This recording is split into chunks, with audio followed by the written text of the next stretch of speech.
Dans cette vidéo, on va voir le mudra Mayura Mudra. Mayura Mudra, c'est le 5e des Asamyutta Hasta et en sanskrit, ça veut dire un pan. C'est aussi un mudra qui est vraiment très élégant, qui a une belle qualité esthétique. J'aime beaucoup l'utiliser tout simplement parce qu'il est très joli. Et pour le faire, vous avez votre main droite, vous allez descendre le 3e doigt, comme si vous faisiez Tripitaka, et vous allez joindre le pouce. Mayura Mudra, comme son nom l'indique, c'est souvent un mudra qu'on utilise pour parler d'un pan. Alors, je pourrais avoir son bec et sa queue avec Alapadma Mudra, que je pourrais mettre juste à côté, ou sinon, simplement une main ouverte que je mettrais derrière, et là, ce serait un petit pan qui se promène. C'est peut-être un petit peu compliqué au niveau des mains pour une chorégraphie Bollywood, mais vous pourriez également simplement mimer la queue du pan qui s'ouvre et qui frémit comme ça.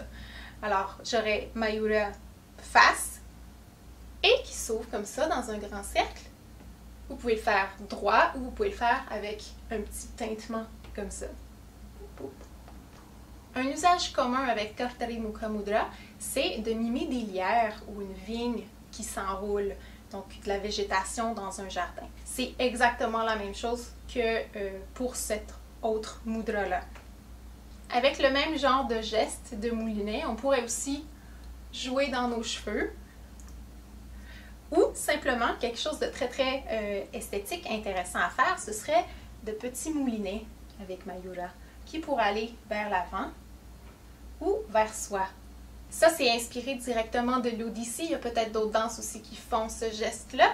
Également avec Mayura, on peut boire.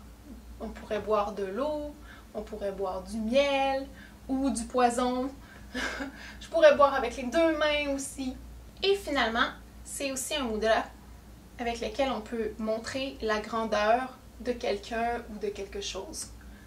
Mais que c'est majestueux! Voilà, avec Mayura. Mais vous pourriez aussi le faire avec Pataka, n'est-ce pas? C'est juste pour que ce soit un peu plus intéressant. Il existe bien entendu bien d'autres façons d'utiliser Mayura dans la danse classique indienne et dans vos chorégraphies Bollywood. S'il y a quelque chose en particulier que vous utilisez, que vous aimeriez partager, dont je n'ai pas parlé, écrivez-le en commentaire. Et pour l'instant, ce sera tout pour la série sur les mudras et les différents usages qu'on en fait en Bollywood, en chorégraphie. S'il y a d'autres mudras que vous aimez particulièrement, dont je n'ai pas parlé dans cette série-là, écrivez-moi, dites-le moi, puis je vais vous faire une capsule spéciale en supplémentaire que j'ajouterai sur ma chaîne. Pratiquez vos mudras, exercez-vous, utilisez votre imagination comme toujours, soyez original, utilisez les mudras parce qu'ils sont beaux, mais aussi parce qu'ils peuvent décrire tout un tas de choses. Alors, amusez-vous bien avec toutes ces gestuelles et on se dit à la prochaine!